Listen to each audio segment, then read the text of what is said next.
तर मित्रांनो, आज आपला बॅक वर्कआउट आहे। तर हा बॅक वर्कआउट जो आहे तो बिगिनर सुद्धा करू शकतात आणि ज्यांना खूप जास्त दिवस झाले जिम मध्ये, ज्यांना एक्सपिरियन्स आहे ते सुद्धा हा बॅक वर्कआउट करू शकतात। तर आपल्याला बॅक वर्कआउट मध्ये 5 व्हेरिएशन घ्यायचे आहेत। तर पहिली एक्सरसाइज आपली बेंट ओव्हर बारबेल रोविंग राहील। दुसरी जी आपली एक्सरसाइज राहील ती वर आर्म डंबल रोविंग राहील। तिसरी जी एक्सरसाइज राहील आपली ती लॅट पुल डाऊन राहील। चौथी एक्सरसाइज जी राहील ती आपली सीटेड रोविंग राहील आणि पाचवी जी एक्सरसाइज आहे ती आपली डेडलिफ्ट राहील। असे 5 व्हेरिएशन आपल्याला बॅकचे घ्यायचे। तर प्रत्येक व्हेरिएशनला आपण 15, 12 आणि 10 असे रेपिटेशन्स मारायचे। तर आपण वर्कआउट स्टार्ट करूया। तर आपली पहिली एक्सरसाइज जी होती ती बेंट ओव्हर होती बारबेल रोइंग।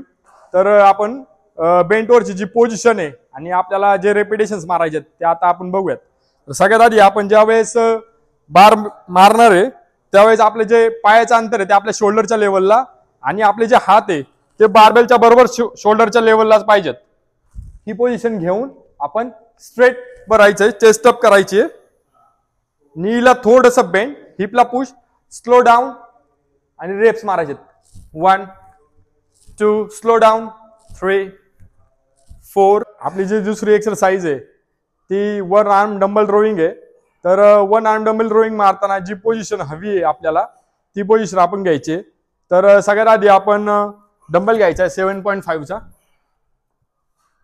आपले पाय नी बेंच वरती हवी आहे, डिस्टन्स घ्यायचा हातामध्ये, नी मध्ये बेंड करायचंय आणि 1 खूप जास्त वर नाही घ्यायचा हँड। 1 2 3 4। तर आता आपण राईट हँडला 15 रेपिटेशन्स मारलेत वर आर्म डंबल रोविंगचे।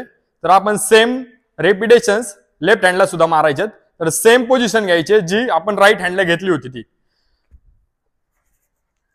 1 2 3 4 and 5 असे आपल्याला 15 रेप्स राईट हँड आणि लेफ्टला सुद्धा 15 रेपिटेशन्स मारायचे। हा आपला दुसरा एक्सरसाइज कंप्लीट झाला। तर लॅट पुल डाऊन मारताना आपले जे हँड आहेत ते बारबेलच्या एकदम डिस्टन्स मध्ये पाहिजे थोडेसे, म्हणजे शोल्डरच्या खूप जास्त बाहेर पण नाही आणि शोल्डरच्या खूप जास्त आतमध्ये पण नाही। तर आपले एकदम हँड एकदम पॅरलल लाईनला पाहिजेत आणि सीट करायचे।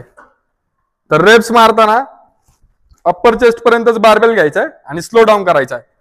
खाली येताना एकदम फास्ट आणि वर सोडताना एकदम स्लो। 1 2 3 4 and 5 ह्या पद्धतीने घ्यायचे आणि आपले 15 रेपिटेशन्स लॅट पुल डाऊनचे कंप्लीट करायचे। तर आपली जी चौथी एक्सरसाइज आहे ती आहे सीटेड रोइंग।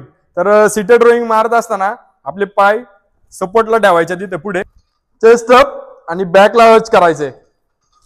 1 स्लो डाऊन करायचे, 2 3 4 5। अशा पद्धतीने आपण सीटेड रोइंगचे 15 रेपिटेशन्स कंप्लीट करायचे। आता जी आपली पाचवी एक्सरसाइज आहे ती डेडलिफ्ट आहे। तर डेडलिफ्ट बॅकचा खूप जास्त इम्पॉर्टंट सेट आहे।